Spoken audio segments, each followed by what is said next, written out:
E assim, nossa última etapa, a conferência intitulada A Representação Sindical do Condutor Rural, o princípio da especificidade e seus limites. Compondo a mesa, é com muita honra que recebemos o excelentíssimo desembargador, Dr. Davi Furtado Meirelles, e também o desembargador do TRT de Campinas, Dr. Luiz Antônio Lazarim, que assume a palavra. Bom dia, senhoras e senhores congressistas. Estamos chegando ao final dos nossos trabalhos nesse congresso. Agradeço, na pessoa do desembargador Samuel, a honra de estar aqui finalizando, em minha terra natal, o Congresso do Trabalho Rural. O segundo já, em Araraquara. Para mim, muito gratificante. Parabenizo a organização desse evento, como só é acontecer na 15ª região, mas esse está se mostrando muito mais esmerado. Os temas que nós vimos aqui, e tenho certeza que o tema final, na pessoa do colega Davi, vai nos motivar a refletir sobre o problema do campo. O tema que se colocou como encerramento, princípio da especificidade, parece que caiu como uma luva, Samuel. Porque foi através de princípios que o nosso TRT, em voto da lavra do nosso colega Pancotti, proferiu a decisão da despedida coletiva da Embraer. E são os princípios que às vezes a gente não dá muito valor, não vê. Todos os temas que nós discutimos aqui passam por esse princípio. Na abertura, nós vimos a criação da FERAESP, né? Deixando de lado a teoria da representação una, onde se tinha um sindicato eclético, como foi dito, mas nós não podemos esquecer esse passado, porque desembargador Pancotti foi presidente do Sindicato Trabalhador Rural e foi membro da FETAESP. E defendeu os trabalhadores na greve de Guariba e de Leme. Então, muito cuidado quando se fala em liderança sindical. Esse princípio que deixa a norma geral para ir na norma especial. Tenho certeza que o nosso colega vai adentrar. E aí a gente já começa a ver no segundo painel a questão tormentosa do ganho do trabalhador rural. E aqui, professor Chiquinho, meu amigo, o eito era de 4 ruas. Não era de 5 e nem de 7. O corte era por feixe, 4 horas de trabalho por dia no corte de cana. E se ganhava mais do que o salário mínimo. Cortava-se 4, no máximo, toneladas de cana a dia. A média girava em torno de 2,5 a 3 toneladas. Isso não foi resgatado ao trabalhador rural na negociação coletiva, nem na greve de Guariba e nem de Leme. Se acomodou com um eito de 5 ruas. Essa tão tormentosa conversão tonelada a metro para a 15ª região não é novidade. O nosso colega Paulo Salomão, já aposentado, viveu isso em Jaú.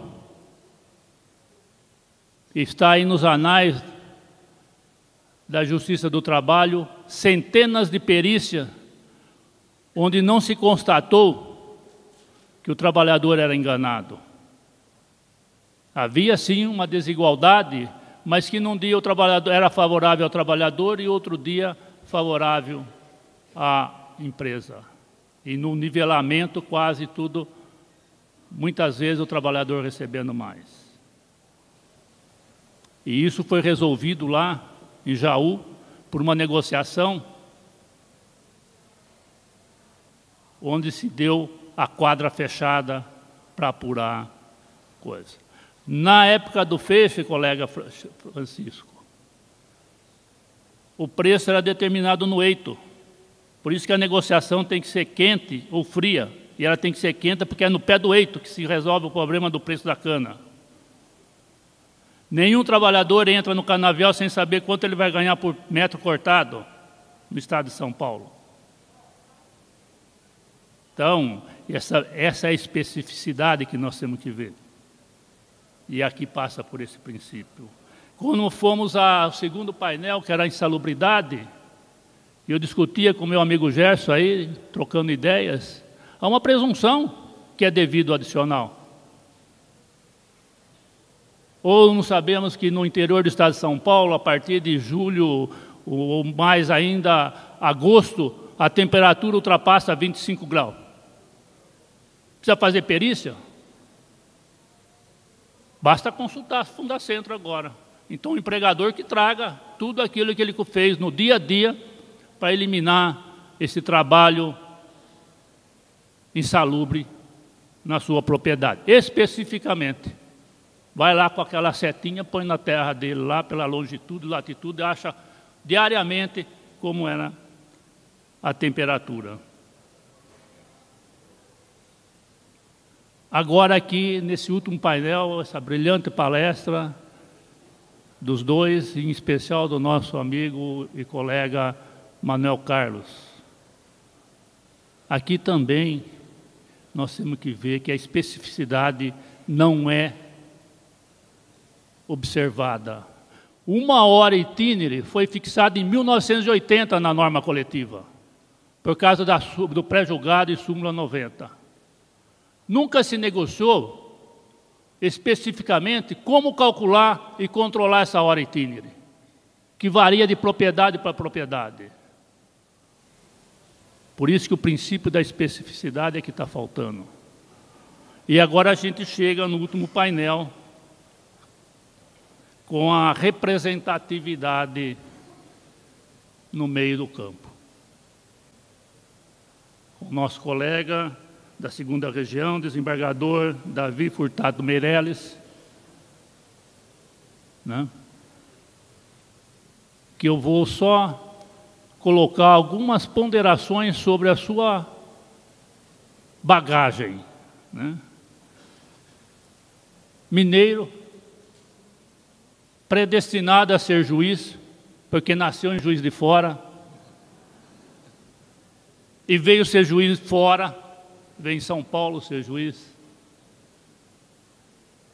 Viveu a negociação coletiva, tanto é que tem uma obra sobre isso no local de trabalho, essa que é a negociação específica. Mas além disso daí, foi advogado de trabalhador rural em Minas Gerais e passou as agruras de negociações, tenho certeza, né? Até me contou ali, confidenciou que um dia teve que mandar, ó, sai antes de anoitecer, porque senão você não sai amanhã cedo, não. Então essa é a pessoa que vem falar para nós, dentro desse tema, que até para chegar a uma conclusão, para colocar, já foi polêmico. Precisamos colocar aqui condutor rural. Não podia pôr tratorista e nem motorista, porque senão já dá briga aí, que já interfere em representatividade. Então, além de professor, coordenador de curso jurídico, mestre em Direito pela PUC de São Paulo, esse é o nosso conferencista, pessoa tarimbada e própria para fazer essa palestra de encerramento no nosso congresso. Fechar com chave de ouro, tenho certeza. Com a palavra, meu colega Davi. Bom dia. Eu, antes de mais nada, quero agradecer a organização do evento, aos colegas do Tribunal Regional do Trabalho da 15ª Região, pelo convite que me foi feito para participar desse 16º Congresso Brasileiro de Direito do Trabalho Rural, né, tão importante, tão relevante, né, dado ao público que está aqui presente, né? Eu me surpreendi no momento em que cheguei aqui para participar e assistir à mesa anterior e ver o contingente de pessoas interessadas em participar do evento. Então, isso demonstra e comprova o sucesso que o Congresso tem tido ao longo desses últimos anos, e o que eu desejo é que continue sempre assim, sempre trazendo temas relevantes, e desde já quero me colocar à disposição para retornar em outras oportunidades, se puder colaborar de alguma maneira. Eu quero agradecer e cumprimentar a todos, e faço isso na figura do desembargador Luiz Antônio Lazzarin, né, com quem eu estou tendo a honra de dividir a mesa, e dizer o seguinte, antes de mais nada, realmente tratar de um tema relacionado à área sindical, para mim é muito prazeroso, até porque eu tenho uma vida toda ligada à área sindical.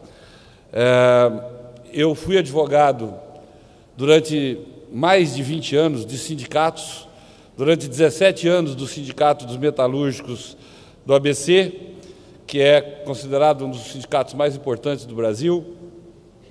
Tenho uma vida acadêmica voltada para esse estudo, sou professor de Direito Coletivo do Trabalho, estou no Tribunal Regional do Trabalho há quase 7 anos, na representação do 5º Constitucional da OAB, faço parte da seção de dissídios coletivos. Eu tenho uma vida toda voltada para essa área, que começou lá atrás, né, na região da Zona da Mata Mineira, e aqui eu vou fazer um pequeno reparo, porque eu sou mineiro, na verdade, não nascido em Juiz de Fora, nascido em Cruzília, sul de Minas Gerais, mas que tive uma vida voltada em Juiz de Fora, foi lá que eu me formei, foi lá que eu praticamente me criei, né? Hoje eu digo que eu sou um cidadão do mundo, porque eu nasci em Cruzília, Minas, eu tenho Juiz de Fora como terra de adoção, como tenho São Bernardo do Campo, local onde eu moro atualmente, como terra de adoção, São Paulo também, né? E agora estou querendo adotar Araraquara, né? Gostei muito da Araraquara. Mas, como foi bem dito pelo desembargador Lazzarin, parece que eu nasci vocacionado para ser juiz por conta de Juiz de Fora, né? E a primeira coisa que me perguntaram quando eu cheguei em São Bernardo do Campo, quando eu vim morar em São Paulo há 24 anos atrás, foi o seguinte: você sabia que foi Juiz de Fora que expulsou São Bernardo do Campo? Eu falei, não sabia disso não, nem sabia que São Bernardo jogava bola, né? Fiquei sabendo naquela época, mas enfim, são duas cidades que eu gosto muito, né? E tenho a honra de ter morado numa e estar morando na outra. Bom, quando o Gerson me ligou e me convidou para participar do Congresso, eu de pronto disse para ele o seguinte: olha, para mim é um prazer muito grande, eu gosto muito de participar de congressos, seminários, de estar, qualquer tema relacionado a essa área sindical para mim não é problema nenhum, nós vamos lá, vamos falar. Nós não definimos bem o tema. Aí, uma semana depois, o cerimonial me manda o tema que eu tinha que falar. Já achei o tema super espinhoso, né? Porque a questão do enquadramento do condutor rural, depois dessa lei que veio regulamentar a profissão do motorista, ficou muito nebuloso, né? Nós estamos aí atravessando um pântano, por enquanto, a respeito desse assunto, né? Vocês vão ver isso. E já achei espinhoso o tema, é difícil enfrentar, mas vamos enfrentar. E aí eu me surpreendo ainda mais quando eu chego aqui e descubro que essa é a palestra de encerramento do Congresso. Meu Deus, ainda jogaram essa responsabilidade nas minhas costas. Além de um tema muito relevante, importante, difícil, polêmico, ainda tem que ser do encerramento do Congresso. Quer dizer, a responsabilidade que eu tenho aqui, que eu carrego, é muito grande. Vou tentar cumprir da melhor forma possível esse intento. E eu vou começar por analisar o conceito de enquadramento sindical que o Brasil adotou. Porque é bem sabido o seguinte: o Brasil tem um modelo sindical que não é longe disso, né? Longe disso até, não é um dos mais perfeitos do mundo. O nosso modelo sindical é muito confuso. Atualmente nós temos um princípio de liberdade sindical, mas que é uma liberdade sindical controlada, onde os sindicatos têm uma certa liberdade na sua organização interna, mas no campo da inter-relação entre os sindicatos, ele tem que obedecer algumas regras que estão aí impostas há muitos anos, como a unicidade sindical, como a contribuição sindical obrigatória, né? E o conceito de enquadramento sindical se enquadra dentre esses, vamos dizer assim, limitadores a um ambiente de plena liberdade sindical. Nós temos um conceito de categoria bastante engessado, que não permite ao trabalhador escolher o sindicato que o melhor atenda, né? Aquele que vai realmente representar as suas necessidades.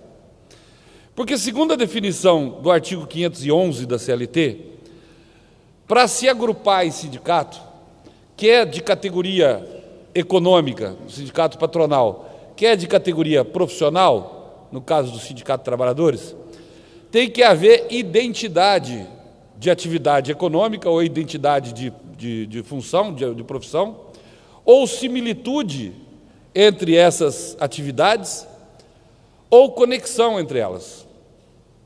Significa mais ou menos dizer o seguinte: ou tem que ser a mesma atividade, exatamente a mesma, ou elas têm que ser similares, muito próximas, muito parecidas, ou tem que haver um algo que leve à conexão entre elas, onde uma depende da outra, onde elas vão se interrelacionar, né?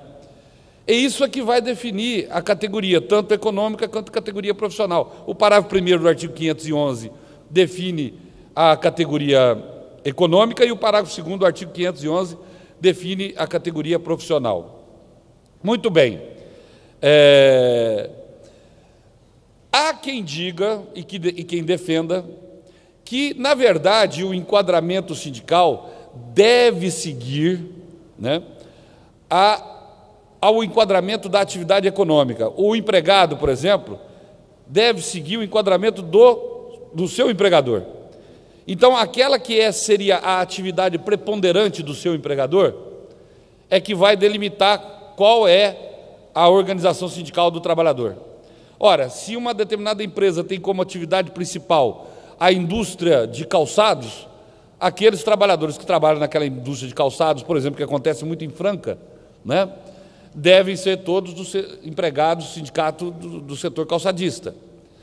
Se uma empresa é metalúrgica, todos os empregados daquela empresa devem seguir a atividade preponderante da empresa, que é metalurgia, então seriam todos trabalhadores metalúrgicos, né? O ministro Maurício Godinho Delgado, na sua obra clássica, né, o curso de Direito do Trabalho, e na parte em que ele vai tratar do direito coletivo, ele é muito claro nesse sentido, em definir a atividade preponderante a partir do enquadramento sindical do empregador.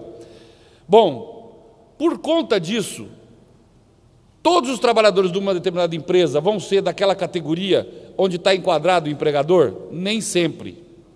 Porque o parágrafo 3º do artigo 511 da CLT vai definir quem está fora desse sistema, a chamada categoria diferenciada, que é destinada àquelas funções que têm regulamentação própria, que têm estatuto próprio, ou aquelas profissões que têm condições de vida singulares. Bom, esse trabalhador do chamado categoria diferenciada não é representado pelo sindicato da categoria preponderante. Aqui começa a nossa distorção, né? Aqui começa o grande problema do enquadramento sindical brasileiro. Por quê? Eu tenho uma visão muito crítica sobre a questão da categoria diferenciada. Eu até entendo que determinadas categorias diferenciadas têm que existir, porque tem situação muito própria, muito peculiar. Como a própria lei diz, tem regulamentação própria. Por exemplo, é inadmissível que numa empresa metalúrgica, né, eu pego muito o setor metalúrgico, gente, como exemplo, porque eu trabalhei durante muitos anos nos sindicatos metalúrgicos do ABC, convivi com negociações com Volkswagen, com Ford, com Mercedes, então conheço muito a realidade dessas empresas, imagino que a situação é muito parecida em outras categorias. Mas pega como exemplo uma Volkswagen. É inadmissível que você considere como metalúrgico o engenheiro da Volkswagen. A Volkswagen tem vários engenheiros. Agora, o engenheiro é uma profissão regulamentada. Ela tem uma jornada diferente. Ele tem uma situação toda regulamentada diferente do metalúrgico. Então, essa é uma categoria diferenciada que justifica o fato de ser diferenciada, né? O desenhista, que é uma profissão também que tem muito nas montadoras, né? Também é uma categoria diferenciada que justifica ser uma categoria diferenciada, justifica não ser representado pelo metalúrgico. Agora, determinadas categorias que são diferenciadas, principalmente aquelas com base no conceito de condições de vida singulares, não justificam. Quer ver? O exemplo clássico que eu pego nessas situações é o caso da secretária. Por que a secretária precisa de ter sindicato? Porque ela é categoria diferenciada, porque ela não é representada pela categoria preponderante. Agora, justifica ter o sindicato da secretária? Aonde que vai ter peso? Aonde que vai ter força um sindicato desse? Alguém aqui conhece alguma empresa, algum empregador cuja atividade preponderante é de secretária? Não tem. Essa é uma atividade de apoio. Sempre vai ser de apoio, né? Então não justifica. Se você perguntar lá para a secretária do gerente da Volkswagen, falar: "Ó, querida, vem cá, quando você precisa do sindicato, aonde que você vai?" Ela vai te responder: "Eu vou nos sindicatos metalúrgicos ali, ó.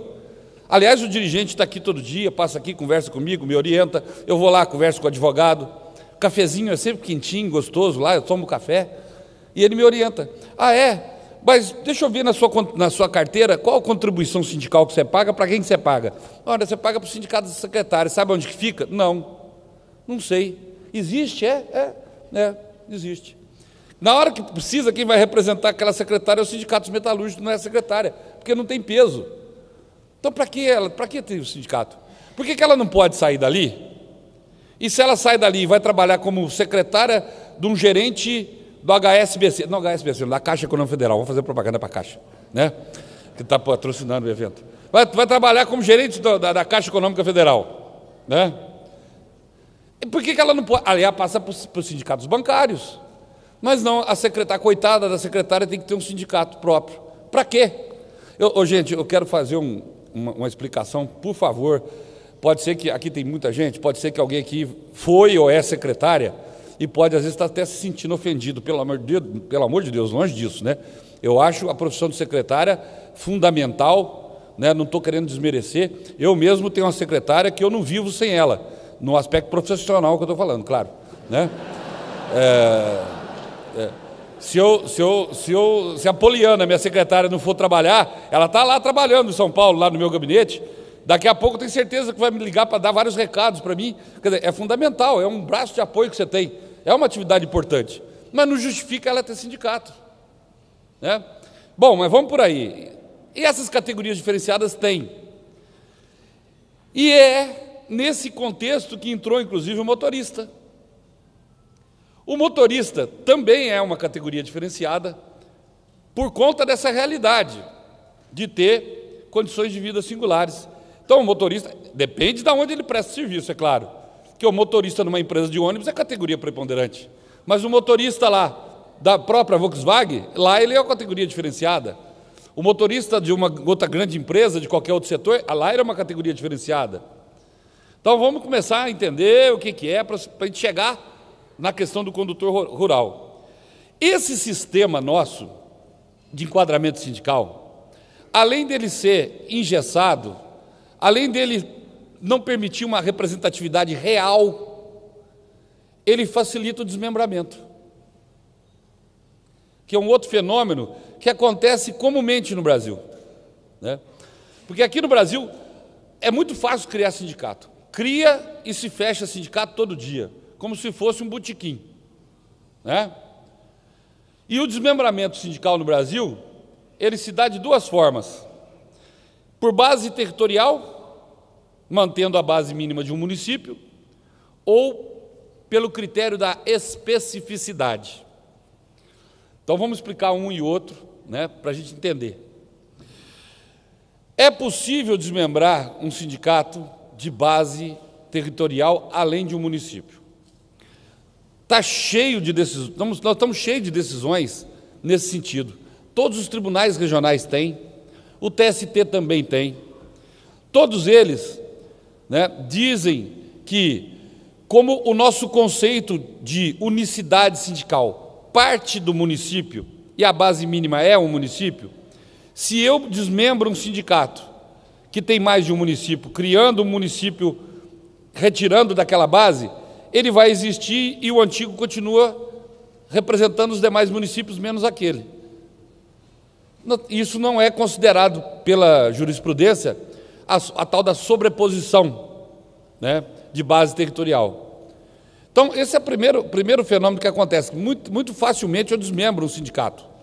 Até é interessante, né, porque a gente começa a imaginar o seguinte: espera aí, se a base mínima é um município, mas, em máxima, a legislação não regulamentou, eu posso ter até sindicato nacional. Você imaginou um sindicato nacional, amanhã depois começa a ser desmembrado, né, vai se criando sindicatos? É muito difícil de imaginar, mas é muito fácil compreender que essa situação acontece, por exemplo, em sindicatos de base territorial municipal, de 2, 3 municípios. De repente, o pessoal de um município briga com o sindicato, vai formar um sindicato lá, desmembrando daquele sindicato mãe, né? Vai poder criar? Vai poder criar. Bom, então é fácil, né? Isso seria levaria à criação de vários sindicatos no Brasil. O sindicato de base estadual, de base regional, corre esse risco todo dia. Tem como se defender? Tem. Tem como se defender? Tem. E eu já vi. E os advogados fazem. É meio custoso fazer, mas fazem. Como, então? Principalmente sindicato de 2, 3, 4 municípios. O próprio sindicato antigo cria o sindicato. Ele mesmo cria o sindicato. Ele se adianta, para evitar que um aventureiro venha criar um sindicato na base territorial dele, ele vai lá e cria um sindicato. Mas é um sindicato artificial. É um sindicato que não existe.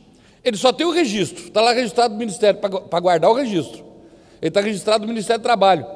Aí não vai poder criar um outro. Mas ele existe aonde? Ele fica lá na gaveta do presidente do sindicato antigo, chamado sindicato de gaveta, né? Ele está lá. Ah, mas as pessoas que assinam são de mentira? Não, são pessoas de verdade. São pessoas de alta confiança do sindicato. Mas vamos imaginar que amanhã ou depois essas pessoas brigam com o sindicato.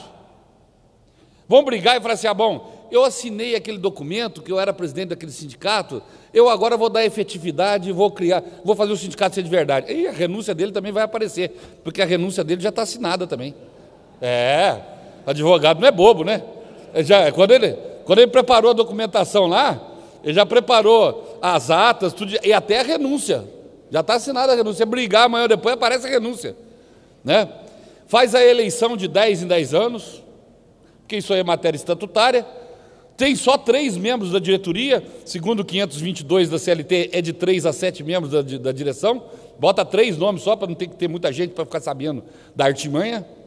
E está lá registrado o sindicato, para resguardar. Olha, gente, quem faz isso não é sindicato pilantra, não, é sindicato bom. Tem sindicato bom, representativo, que faz isso, sabe para quê? Para se resguardar de alguém querer criar um sindicato lá na base dele, para extorquir dinheiro dele. Porque no Brasil, o sistema sindical brasileiro, ele criou uma distorção muito grande, e desde 88, pelo menos, para cá, onde a nossa liberdade ficou pelo meio do caminho, abrir sindicato virou um grande negócio. Negócio mesmo. Pelo seguinte motivo: como não há mais controle por parte do Ministério do Trabalho, que antes o Ministério do Trabalho controlava através da tal da carta sindical, e eu não estou defendendo aqui a volta do controle, longe disso. Ganhar autonomia sindical, liberdade sindical, custou muito caro, e nós temos que valorizar isso. O erro está em outra situação que vocês vão enxergar logo, logo. O que aconteceu? Como não tem esse controle mais, Porque o Ministério do Trabalho, na época, ele negava ou concedia o registro e o ato dele era aquele ato vinculativo ou aquele ato administrativo que não podia ser contestado. Quando a pessoa ia na Justiça do Trabalho, ou não era nem Justiça do Trabalho na época, a competência era da Justiça Comum, quando ia na Justiça Comum, a Justiça Comum falava, quem decide isso é o Ministério do Trabalho. Decidiu, pronto, acabou. De 88 para cá, o Ministério do Trabalho continua achando que ele ainda dá a palavra final. Ele continua achando que é ele que, como ele é o guardião do princípio da unicidade sindical, ele dá o registro ou nega o registro a seu bel prazer, de acordo com a sua conveniência política.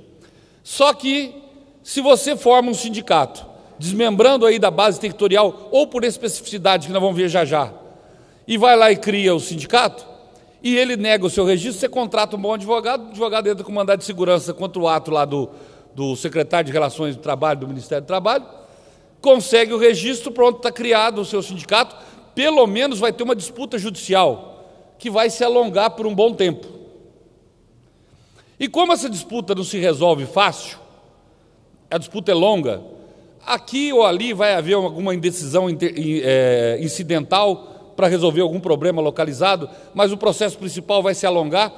Quando era na Justiça Comum, isso nem se resolvia muitas vezes, com todo respeito à Justiça Comum, né? Mas às vezes nem se resolvia, ficava lá. A Justiça do Trabalho pelo menos procura ser mais ágil, procura dar uma resposta mais rápida, mas ainda assim vai ser demorado. Aí sabe o que começa a acontecer? Ao longo do tempo, aquele sindicato que já existia começa a perder a paciência, porque o sindicato novo começa a, com perdão da palavra, a encher o saco dele, né? Porque, de repente, uma empresa negocia com o sindicato novo e não com o antigo, de repente, uma outra empresa se aproveita da situação para não recolher mais as contribuições, depositar em juízo, começa a ter um problema aqui, outro ali, e como a justiça não dá a resposta, vai chegar uma hora que o sindicato antigo vai virar para o sindicato novo e falar assim, ô meu, vem cá, quanto que você quer para você ir embora? Fala o seu preço, vamos negociar. Qual que é o seu preço? O meu preço é tanto, está aqui, eu te pago, você desiste do seu sindicato e fica conversado, fica por isso mesmo, tá bom? Tá bom, ótimo. Ganhou o dinheiro dele, né? O sindicato ficou livre, sabe o que vai acontecer? Aquele mesmo grupo de trabalhadores que montou aquele sindicato e que no final extorquiu o dinheiro do sindicato mãe, vai fazer a mesma coisa com outro grupo de trabalhadores. O que eu estou querendo dizer é que no Brasil nós já estamos produzindo quadrilhas especializadas em montar sindicato e ganhar dinheiro. Esse, com perdão da palavra, é o conceito que eu posso dar para isso. Nós estamos formando quadrilhas, o sistema sindical brasileiro está formando banditismo no movimento sindical. Mas tem alguma razão atrás disso? Por que todo mundo quer criar sindicato? A ação sindical é gostosa, prazerosa? Não, a ação sindical é difícil. A gente sabe quanto que um sindicalista sofre, né? Levantar de madrugada, estar na porta de uma fábrica, participar de uma negociação, né? Conversar com o patrão, botar a cara para apanhar toda hora, representar o trabalhador, ouvir reclamação o dia inteiro. Chega no final de semana, não dá nem para passar com a família, porque tem que fazer um curso ou outro. A ação sindical ela é custosa, né? Ah, mas tem um tal de imposto sindical, que é um dinheiro fácil de ser arrecadado, porque o próprio Estado arrecada, né? É a Caixa Econômica Federal que arrecada, que divide, né? E aí o que acontece? Esse dinheiro entra fácil e todo mundo quer botar a mão nesse dinheiro. Tem natureza tributária, vai descontar de sócios e não sócios, não tem nem finalidade sindical mais e fica alimentando esse sistema. Ele é um incentivador, vamos dizer assim, é o bandido da nossa história. É o imposto sindical. Está permitindo o desmembramento de várias categorias, a pulverização das categorias. Isso que eu falei para vocês, o exemplo que eu dei para vocês aqui, de quadrilhas formadas, eu vi há uns anos atrás, em 2003 a 2005, quando funcionou no governo, no primeiro ano do governo Lula, o Fórum Nacional do Trabalho, que era um espaço de discussão de uma reforma sindical. Eu, naquela oportunidade, advogava no sindicato e advogava para a CUT, e eu fui um dos assessores da bancada dos trabalhadores no Fórum Nacional do Trabalho, participei amplamente daquele processo, E cheguei a ver lá em Brasília, um belo dia, nós estávamos lá, o secretário de Relações do Trabalho, na época, nos mostrou, falou assim, olha aqui, uma situação que comprova a formação de quadrilha. E ele mostrou uma situação dessa forma que eu narrei para vocês. No interior de Goiás, precisamente na cidade de Rio Verde, no interior de Goiás, um grupo de trabalhadores tinha formado um sindicato para extorquir dinheiro de um sindicato lá existente, brigaram na justiça durante 8 anos, até que fizeram um acordo, né? E aí aquele mesmo grupo foi montar um outro sindicato na mesma região para extorquir dinheiro de uma outra categoria. Aí você olha, isso aqui configura quadrilha, são as mesmas pessoas, né? Quer dizer, tem gente especializada em montar sindicato para ganhar dinheiro em cima disso. O sistema sindical brasileiro está alimentando esse tipo de coisa. Então nós precisamos de mudar isso, né? Mas esse critério de base territorial para desmembramento, gente, não é o mais utilizado. Não é o mais comum. O mais comum é a especificidade. Eu desafio a todos os senhores a abrir o Diário Oficial da União, na página do Ministério do Trabalho. Pode observar lá, todos os dias existem de 20 a 30 pedidos de registros de novos sindicatos. Quer dizer que são novas categorias que estão sendo criadas? Não. Até porque é difícil. Vamos imaginar aqui, todo mundo, o que seria uma categoria que ainda não tem sindicato que vai se organizar hoje? Para todo mundo e pensa, não tem. Se você imaginar qualquer categoria aqui, provavelmente já tem um sindicato. Eu costumo dizer que a única que eu conheço que o Brasil ainda acho que não tem sindicato é a dos astronautas brasileiros. Essa é interessante, né? Porque nós já temos astronauta. Ele aposentou, não podia até convidar o do senhor Marcos, Marcos Pontes, né? Para ser o nosso presidente de honra do sindicato dos astronautas brasileiros, para negociar com a NASA brasileira. Olha que coisa interessante, né? Bom, esse seria um sindicato novo. Todos os outros que vocês imaginaram já existem. Mas então por que nasce de 20 a 30 por dia? Eles não nascem do novo, eles nascem de um já existente. É o fenômeno do desmembramento. E esse desmembramento se dá por especificidade, porque o conceito de especificidade, que está nos artigos 570 e 571 da CLT, ele é vago. Ele é muito subjetivo. E ele permite a criação. Você pode criar o sindicato até da categoria similar ou conexa, ele pode se desmembrar da identidade e formar um sindicato próprio. Está lá, a lei autoriza. E aí começa a surgir algumas coisas bastante interessantes, né? A primeiro sindicato, que até 88, gente, isso não acontecia muito, porque o Ministério do Trabalho não permitia. Mas de 88 para cá, com a liberdade sindical, isso acontece muito. O primeiro sindicato que se desmembrou, a primeira categoria que teve um desmembramento forte, foi os bancários. Porque na época, os bancários envolvia tudo. Envolvia quem trabalhava no próprio banco, as financeiras, os consórcios, as seguradoras, era tudo bancário. Aí foram formando os sindicatos securitários, das financeiras, e foram se desmembrando a partir dali. Depois vieram outras categorias. Mais recentemente, uma categoria que se desmembrou, famosa, é dos telemarketers que se desmembraram, aí dos telefônicos. Tem uma briga eterna entre Citetel e Sintratel, né? Quer dizer, é uma categoria mais específica que foi sendo criada. Algumas justificam a criação, algumas até melhoram a representação sindical, mas a grande maioria são criadas para estimular por conta do imposto sindical, o estimulante é o imposto sindical.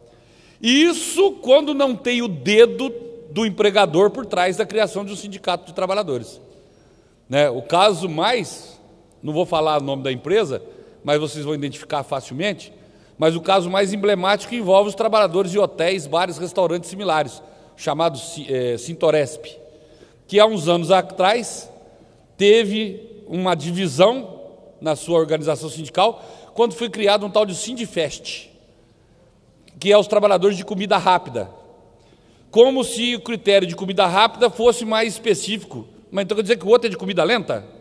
Eu não entendi muito bem esse negócio, não. Um é de comida rápida e o outro é de comida lenta. Bom, aí a justiça permitiu criar o tal do Sindifest, né? Você vai lá comparar a convenção do Sindifest, os benefícios são menores, a jornada de trabalho é mais longa, né? E dizem que quem está por trás disso foram os donos de uma franquia famosa aí norte-americana, que estimularam a criação desse sindicato para negociar com ele em condições melhores, né? Afrontando a Convenção 98 da OIT, que não permite interferência patronal na organização sindical dos trabalhadores. Bom, gente, quer dizer, esse critério de especificidade, ele é muito vago e isso aí tem estimulado a criação de vários sindicatos, né? Eu costumo brincar, você imagina os sindicatos professores. Quando eu dou aula sobre esse tema, eu falo para meus alunos assim, para ficar fácil de identificar, né, para a gente ser bem didático, eu falo para eles assim, olha, você imagina os sindicatos professores. Você vê como é que vai ser, como é que o desmembramento acontece? Dos sindicatos professores, a gente forma os sindicatos dos professores de direito. Não é mais específico? É. Dos sindicatos professores de direito, nós vamos criar os sindicatos professores de direito do trabalho. Não é mais específico do que o outro, que só tem direito civil, direito penal? É.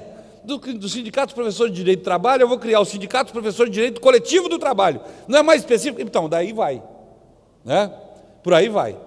O critério de especificidade é muito vago. Aí eu vou lembrar, né, da lição do professor meu de direito sindical lá da Grande Juiz de Fora. Meu professor de direito do trabalho foi uma pessoa extraordinária, que Deus o tenha, já faleceu, e que contribuiu muito, inclusive chegou a contribuir no próprio TST, Dr. Paulo Castelões. E o Dr. Paulo Castelões falava naquela época o seguinte, isso em 88, eu estava fazendo o curso de direito coletivo com ele quando teve a alteração da Constituição em 88. Eu me formei na turma de 89, eu estava ali formando. E ele disse o seguinte, ele falou assim, olha, com a manutenção do imposto sindical, e agora não vai ter mais o controle da criação de sindicatos, né, vocês vão ver que logo, logo vão se criar sindicatos para tudo. Vai haver pulverização dos sindicatos. E o critério que vai levar à pulverização vai ser a especificidade, porque o critério é vago. E aí ele brincava, vai chegar um dia que vai ter o sindicato dos trabalhadores nas indústrias de tampinha de Coca-Cola e vai ter o sindicato dos trabalhadores nas indústrias de tampinha de Guaraná, onde a marca do produto vai dizer que um é mais específico do que o outro. Nós estamos chegando perto disso. Porque nós saltamos de 4 mil sindicatos em 88 para 14 mil sindicatos agora em 2013. No mês passado, mês de setembro, o Ministério do Trabalho trouxe, né, no seu dado estatístico, que ultrapassou a marca de 14 mil entidades sindicais no Brasil. Registradas. Porque, segundo dizem, aqueles sindicatos de gaveta, aqueles que não aparecem, os extras oficiais, os que estão brigando pelo enquadramento, estão brigando pelo registro, diz que o número chega em 20 mil. Mas, e isso num país que tem por princípio e norma a unicidade sindical. Vai entender o Brasil. Aqui nós temos unicidade sindical e temos 14 mil sindicatos. Você vai num país europeu, pega a Alemanha como exemplo, é difícil comparar com a Alemanha, né? Não dá para comparar. Ultimamente no futebol está dando para comparar, mas em outras coisas não. Mas você pega a Alemanha, né? A Alemanha tem lá liberdade sindical, pode ter quantos sindicatos quiser, né? Você forma o sindicato da forma como bem entender, não tem esse critério engessado de enquadramento sindical. E a Alemanha tem, eu estava conversando esses dias com o ministro Almir Pazianotto, que é também um grande estudioso do tema, e eu estava com o meu dado desatualizado, porque a última vez que eu tinha lido sobre a Alemanha, falava que ela tinha 32 sindicatos, e ele me atualizou, falou, não, são 28, diminuíram 4, já teve junção. São 28. 28 sindicatos. Não é 28 mil, é 28 sindicatos. Num país que tem liberdade sindical. Agora, vê se lá tem imposto sindical. Lá não tem. Lá o sindicato, para poder arrecadar, ele tem que trabalhar, ele tem que justificar a sua existência. Ele recebe, né, dos seus associados e de acordo com os contratos coletivos de trabalho que ele faz. Aqui no Brasil tem o dinheiro fácil. Então, nós estamos com um sistema errado, né? O sistema que permite a pulverização do sindicato. Mas vamos voltar para o nosso tema aqui, né? Porque senão o tempo daqui a pouco se esgota e todo mundo está curioso para saber qual que é a posição a respeito do condutor rural. O motorista é considerado categoria diferenciada, só que o condutor rural, o motorista rural, ele acabou sendo incorporado por decisões do TST como um trabalhador rural, né? Que é a mesma situação que o TST adotou em relação a uma situação que é muito comum lá na minha região. Porque na segunda região de São Paulo não tem trabalhador rural, né? Mas em São Paulo tem uma situação muito parecida com a de vocês no aspecto de ser considerado categoria diferenciada ou não, que é do motorista do portuário. O motorista dentro do Porto de Santos, motorista que carrega a carga até a entrada do porto é motorista. Mas aí o caminhão dele para ali e o motorista do porto pega o caminhão e vai levar até no navio. Esse motorista que vai levar até no navio não é motorista. Ele é portuário. Ele é do sindicato de capatazia, né? Quer dizer, dentro do porto, ele está condicionado ao que a gente chamaria de categoria preponderante do empregador, mal comparando, porque muitos deles são avulsos, não tem nem que se falar em relação de trabalho aqui, mas da categoria principal do que seria o sindicato da categoria econômica, a atividade principal, preponderante. É isso que dava margem à interpretação que o TST fazia, ou faz ainda, né, em relação ao trabalhador rural, né? O condutor rural dentro da fazenda, aquele que trabalha, não só o que transporta o pessoal que vai, por exemplo, cortar cana, que é muito comum aqui na região, né? O cara que faz o transporte interno na fazenda, como o tratorista também, né? Ele é o quê? Ele é trabalhador rural, segundo esse entendimento, né, do TST. E o TST adotou esse entendimento muito por conta de uma orientação jurisprudencial que o TST tem, antiga, que é a OJ 315. Essa orientação jurisprudencial 315 claramente diz que o condutor rural é da categoria de trabalhadores rurais. Só que tem um detalhe que nós não podemos esquecer. Essa orientação jurisprudencial 315, ela nasceu com um propósito específico. Ela nasceu para resguardar do condutor rural o direito de pleitear e reclamar na justiça os seus direitos de forma imprescritível.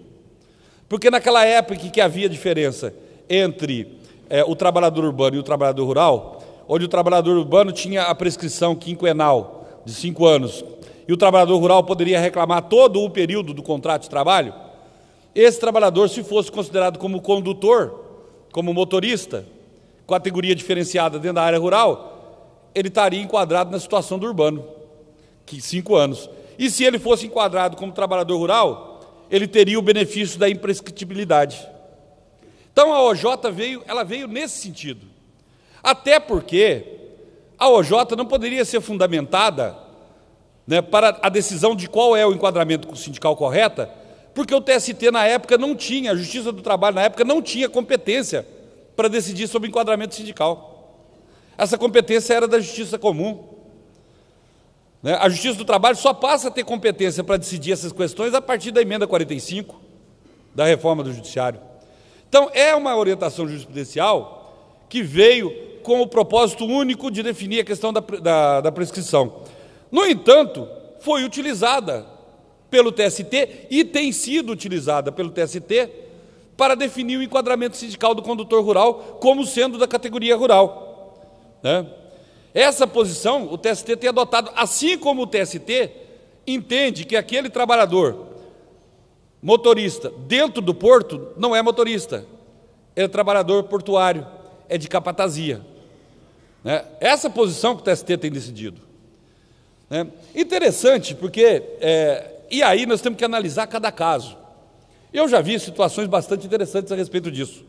Por exemplo, tive a oportunidade de ver uma decisão há pouco tempo atrás, envolvendo o caso de uma enfermeira de UTI aérea. Ora, enfermeira, né, é uma categoria diferenciada, não só pelo aspecto ali da singularidade da sua função, mas até porque é uma atividade regulamentada. No entanto, o TST entendeu que ela era aeronauta. E pelo seguinte motivo, em que pese ela ser uma enfermeira lá na UTI aérea, mas ela tinha que também ter curso de pilotagem, tinha que ter autorização da ANAC para poder sobrevoar, tinha que fazer todo o treinamento que o aeronauta faz, Então, isso tudo levou o TST a entender que o caso dela seria um caso de categoria incorporada pela atividade preponderante. Então, ela seria aeronauta e não seria enfermeira. Quer dizer, o TST tem decisões nesse sentido. Aliás, me lembro até que nesse caso, nessa decisão, e o relator desse processo, se não me engano, foi o ministro Luiz Felipe Vieira de Mello, filho, e o ministro Lélio Bentes Correia, né, que também participava do julgamento, até ele levanta um argumento bastante interessante nesse voto, quando ele diz o seguinte: ora, é a mesma coisa de eu comparar a situação da aeromoça no avião. Se eu for considerar que a enfermeira é uma atividade diferenciada dentro do avião, eu também tenho que considerar a aeromoça como garçom, e não como aeronauta. Né? Ela é garçom, uma garçonete que trabalha dentro do avião. E não é por aí. É uma atividade incorporada pela atividade preponderante. Né? Se não fosse assim, se eu fosse considerar que a aeromoça ela é atividade diferenciada, aí vamos voltar para o motorista. O cobrador do ônibus não seria motorista, né? Ele seria o quê? Categoria dos cobradores? Mas que trabalha dentro meu Deus, ele é incorporado pela atividade preponderante. Então, não podemos confundir uma coisa com a outra, mas essa confusão parece que vai estabelecer no caso do motorista. Por quê? Porque o motorista é atividade diferenciada, mas existe a decisão do TST, baseada na OJ, de que no caso do rural, o condutor rural ele é trabalhador rural, como no caso do portuário, ele é trabalhador portuário. Bom, isso tudo, essa posição, né, que vem de longa data, e a posição da OJ 315 permaneceu, mesmo depois que a emenda 28, se não me engano é a emenda 28, que acabou com a diferença da prescrição, né? Acho que é a emenda 28, que traz a prescrição do rural para o patamar da prescrição do urbano. Isso veio persistindo ao longo desses anos todos, mas agora tem uma situação diferenciada. E o que tem de diferente? E o que tem de novo que pode mudar o entendimento dos tribunais a respeito desse tema? É a Lei 12.619 de 2012, né? A lei que vai regulamentar a profissão dos motoristas profissionais, né? E que com isso vai reforçar o conceito de categoria diferenciada. Agora, o motorista não é só mais categoria diferenciada por uma questão de vida singular, mas também porque é uma atividade, uma profissão regulamentada. E não é a questão da habilitação o diferencial, a habilitação, porque a exigência da habilitação para o motorista, ela já existia antes. Não é esse o diferencial, mas reforça o argumento. Bom, o que tem acontecido depois que, com esse reforço de entendimento de que o motorista passaria a ser uma categoria diferenciada, não só pela a situação singular, mas por agora ter uma profissão regulamentada em lei? É a posição que me parece que os TRTs, os Tribunais Regionais do Trabalho, né, que costumam muitas vezes se adiantar na interpretação, se adiantam realmente, porque o direito, a interpretação do direito aqui no Brasil, ainda bem que é assim, né, ela começa de baixo para cima. Ela vem dos juízes de primeiro grau, que começa a decidir aquelas questões, as questões do dia a dia, de acordo com a nova legislação. Os tribunais regionais vão seguir ou não aquela decisão, ou vão aprimorar aquela decisão, até sinalizar para o TST qual que é o caminho correto. De vez em quando o TST acompanha o melhor caminho, de vez em quando ele vai para outro caminho diferente, né? Ele vai dar a palavra final. Mas o que me parece é que os TRTs, eu pude apurar isso em algumas decisões que eu vi, não só não tem na minha região, porque não tem trabalhador rural, mas aqui da 15ª região e outras regiões, não é só aqui. Eu vi a mesma situação em Minas Gerais, vi a mesma situação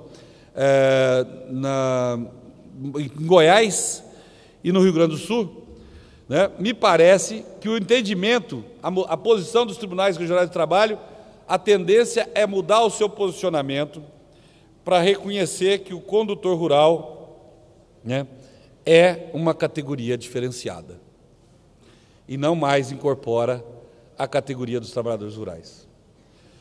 Porque teve esse argumento de reforço agora. Não só a vida singular, mas agora é uma profissão regulamentada, né? Esse entendimento, gente, o TRT de São Paulo já tem em relação aos portuários. A posição do Tribunal Regional de São Paulo é contrária à do TST em relação a esse portuário que eu estava contando para vocês. Já há muito tempo que o TRT entende, né, que aquele motorista dentro do porto não deixa de ser motorista, não deixa de ser da categoria dos rodoviários. Não justifica o fato, e isso antes mesmo da regulamentação da lei, não justifica o fato dele ser considerado uma categoria incorporada pela atividade preponderante. Essa posição tem sido adotada no TRT de São Paulo em relação ao portuário e tem percebido que os TRTs em relação ao rural são tendentes a incorporar essa posição. Mas o TST até aqui se mantém irredutível. O TST até aqui tem mantido a sua coerência de aplicar a orientação jurisprudencial 315 e reconhecer o condutor rural como trabalhador rural. Bom, isso é que eu constatei que eu vi. Agora vocês devem estar querendo ouvir. E a posição do senhor? Bom, a minha posição é a seguinte. Eu acho que a gente tem que analisar com cuidado todos os casos, né? Eu sempre fui, e eu frisei isso aqui no começo, eu sempre fui muito pé atrás em relação às categorias diferenciadas, porque elas acabam sendo mal representadas. Eu tenho que verificar a finalidade da representação. Aonde que o trabalhador vai ser melhor representado? Aonde, vamos direto ao ponto. Aonde que o condutor rural vai ser melhor representado? Pelo trabalhador rural, pelo sindicato rural? Ou pelo motorista? Será que o motorista se dispõe a ir lá negociar com a usina a situação dos motoristas da usina? Será que ele vai conseguir uma boa negociação? Ou será que ele vai ficar à mercê da negociação que é feita pelo Sindicato de Trabalhadores Rurais? E será que são todos os condutores rurais? Porque existe para mim uma diferença aqui. Uma coisa é o condutor rural que pega o caminhão e que vai pegar a estrada, seja a estrada com asfalto, seja a estrada de terra, né, que vai levar o trabalhador para trabalhar e depois vai trazer para a cidade ou vai levar para outra usina.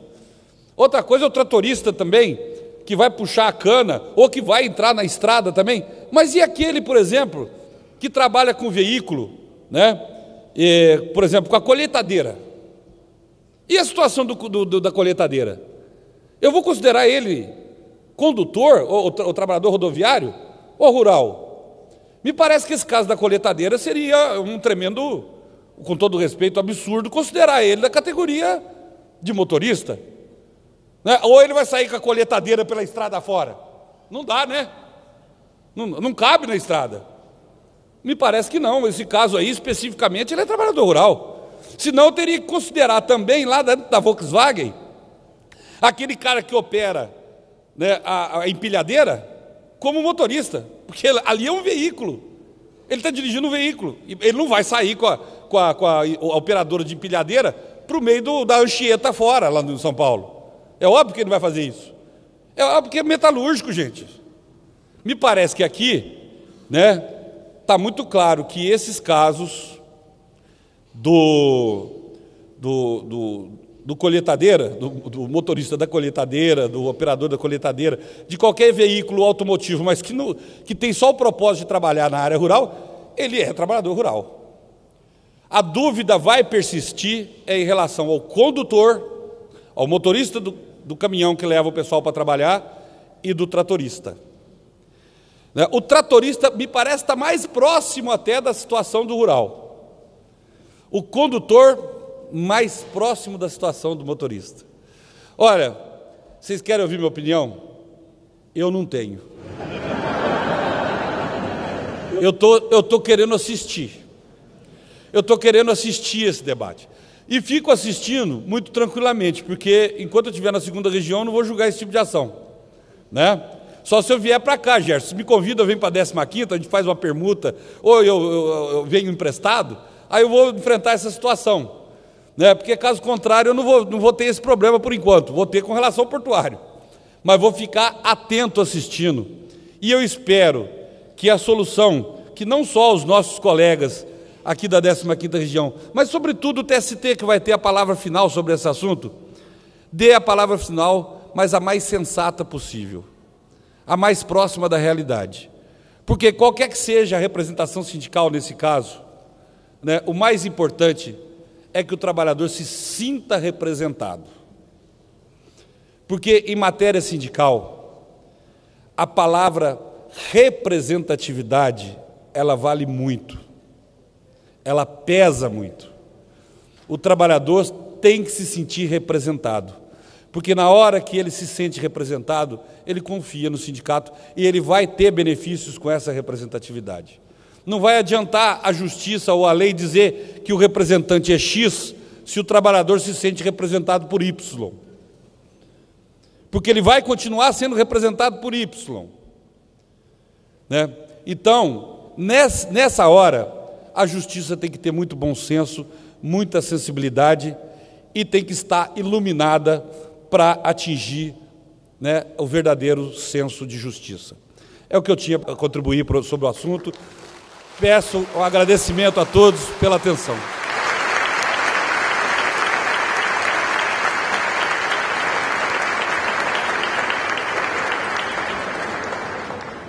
Como era esperado, ao final dessa conferência, o brilhantismo das colocações, e enquanto o colega Davi falava, eu aqui imaginando a nossa 15ª região, as nuances, as coisas um pouco inusitadas que a gente vê, né, desembargador Lorival na SDC, cadê o desembargador Damiano, que está por aí também, que atua na SDC, né?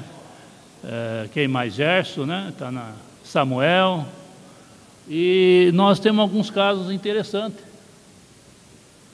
Colheitadeira de cana, operadora de... Já tem sindicato? Já tem? Já tem, desmembrou da Feraesp, não quer mais Feraesp, não. Já desmembrou do rural? Aí já está lá para o TST o recurso.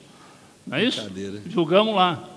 Lembro até uma frase do colega Pancotti, quando nós estávamos julgando, porque naquela época eu compunha como vice-presidente administrativo a SDC, e falou, aqui o veneno virou contra a cobra. Né? Certo? Que coisa, hein? Quem não se lembra aqui, também no julgamento da Embraer, né, que eu falei no início, quando se estabeleceu aqui em Araraquara, em Gavião Peixoto, a campo de teste da Embraer, do dia para a noite apareceu um sindicato aqui dos empregados das empresas aeroespacial, em detrimento aos metalúrgicos, que sempre entendemos que era a Embraer uma metalúrgica, né? Aqui em Botucatu.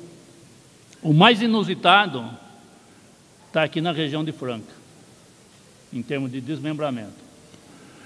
Sindicato dos empregados calçadistas de Franca e região. Aí apareceu um lá e falou, eu vou desmembrar.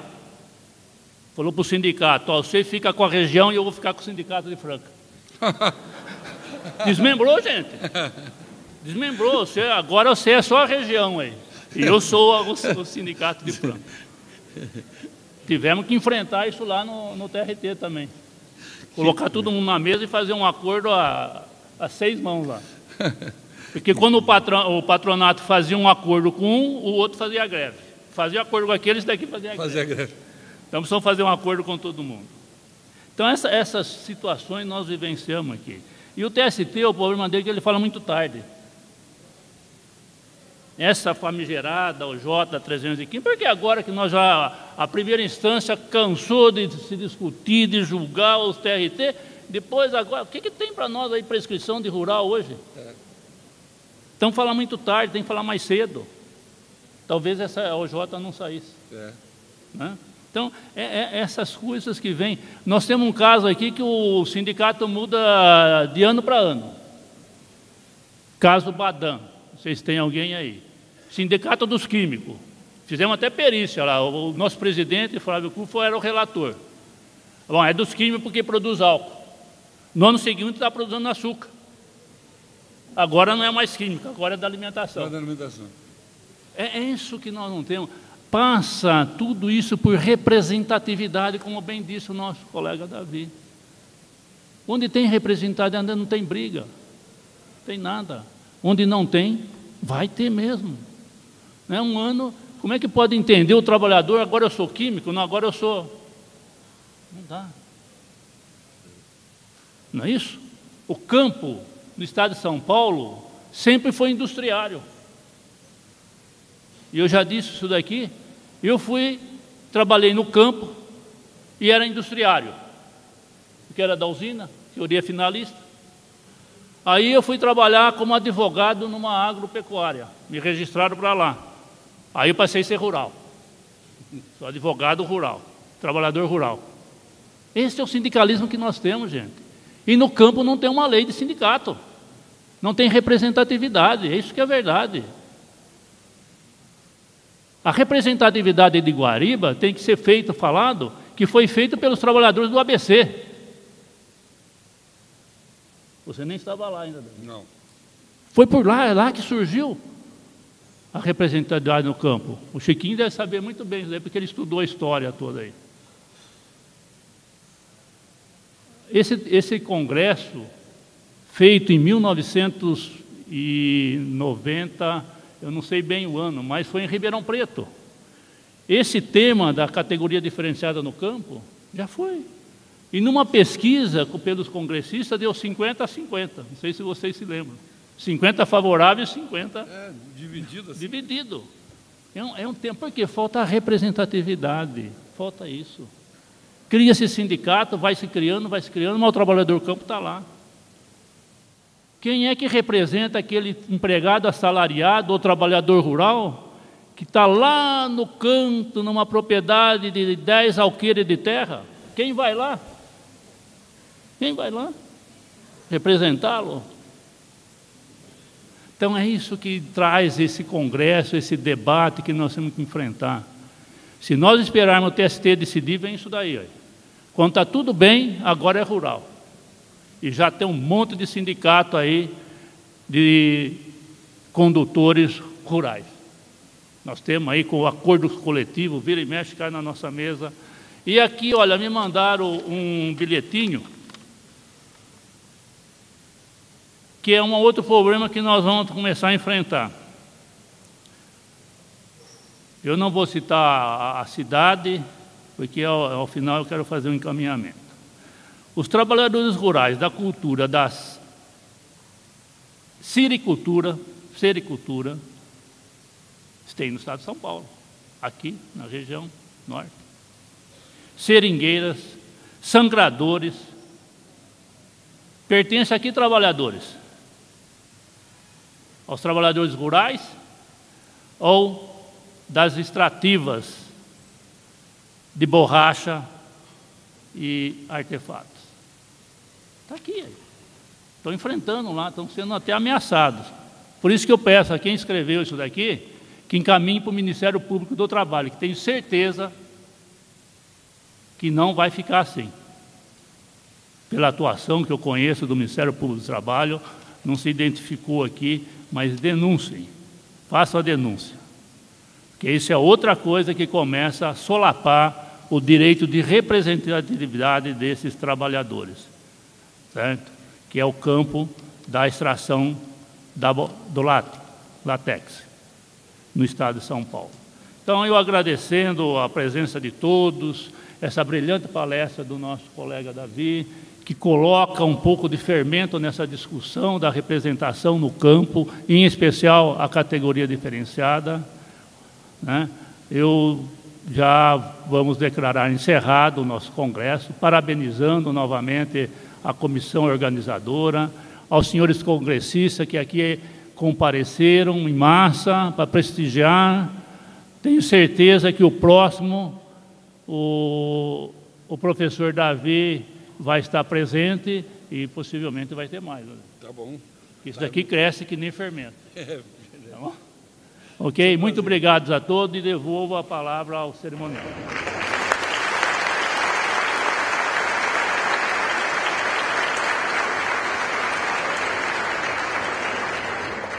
Antes da composição da mesa final, pediríamos a presença nesse púlpito do Dr. José Antônio Ribeiro de Oliveira Silva. Eu já estive ali, mas é para fazer um pequeno reparo. A professora de Direito do Trabalho da Uniesp veio me dizer que os alunos estavam chateados porque eu não mencionei o nome da Uniesp. E eu me permito, ou quero dizer para os senhores que eu me desculpo por isso. Peço imensas desculpas aos alunos da Uniesp. Nós temos mais de 100 alunos da Uniesp aqui presentes. Eu gostaria de uma salva de palmas para eles.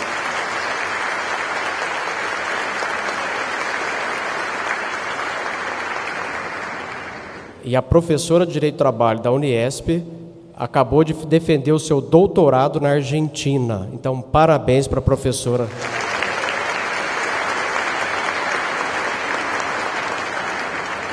Enfim, aos alunos da Uniara, da Uniesp e todos os alunos, advogados, muito obrigado.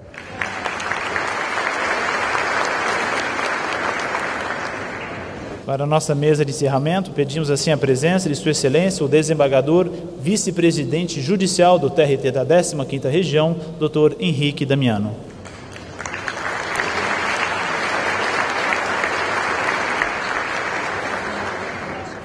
E convidamos também o excelentíssimo diretor da Escola Judicial do TRT da 15ª Região e presidente da comissão organizadora deste 16º Congresso, desembargador Samuel Hugo Lima.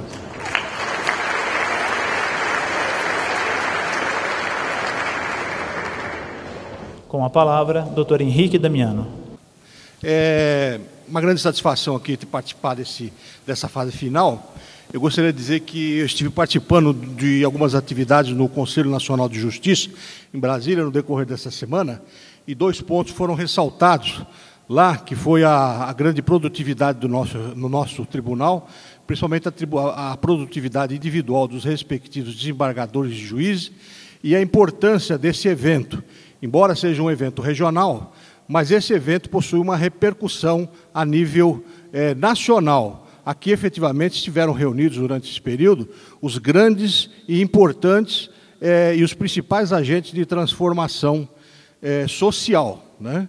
E daqui, evidentemente, com todos os questionamentos e os problemas que vocês verificaram que foram tratados no decorrer desse dia, eles vão surgir, vai ter repercussão a nível nacional, quiçá em todas as áreas dos poderes nacionais, Congresso Nacional, Senado e outras situações mais, com decorrência das atividades que foram discutidas aqui no decorrer desse período.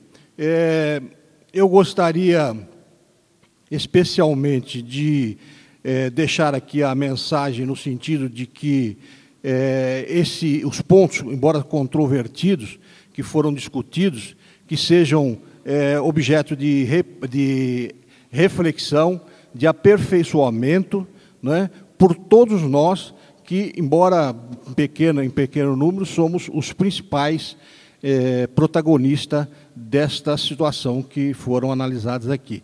E gostaria de deixar especialmente uma mensagem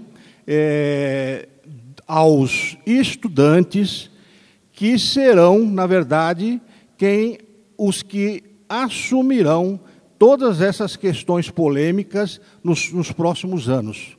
Que os estudantes, efetivamente, serão os grandes protagonistas nacionais a respeito dos assuntos que foram tratados e a todos que o façam visando principalmente a dignidade da pessoa humana, que é o princípio norteador de toda a nossa Constituição Federal. Muito obrigado.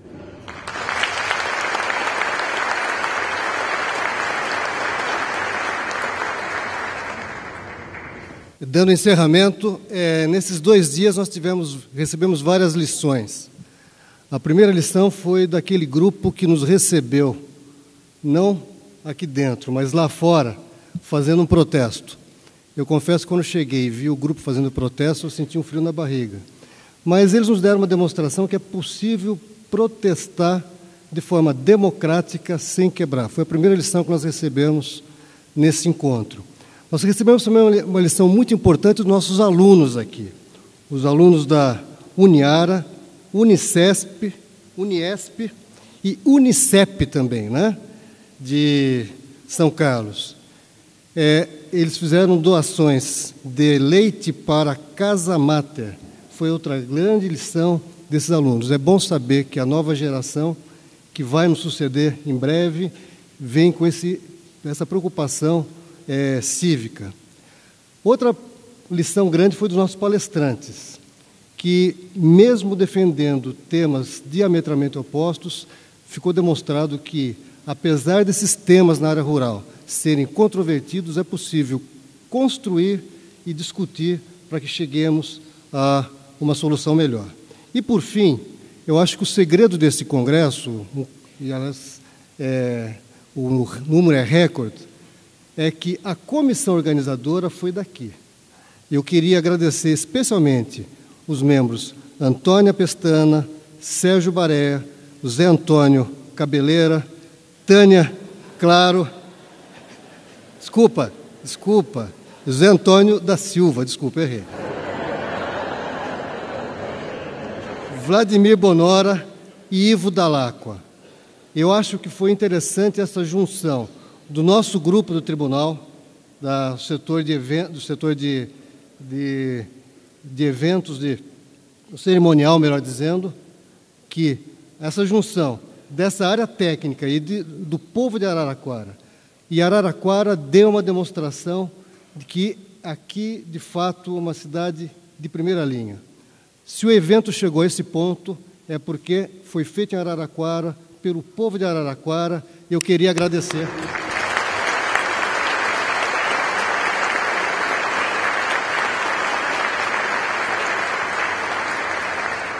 Por isso, até o 17º Congresso Rural de Direito do Trabalho. Um abraço. Obrigado.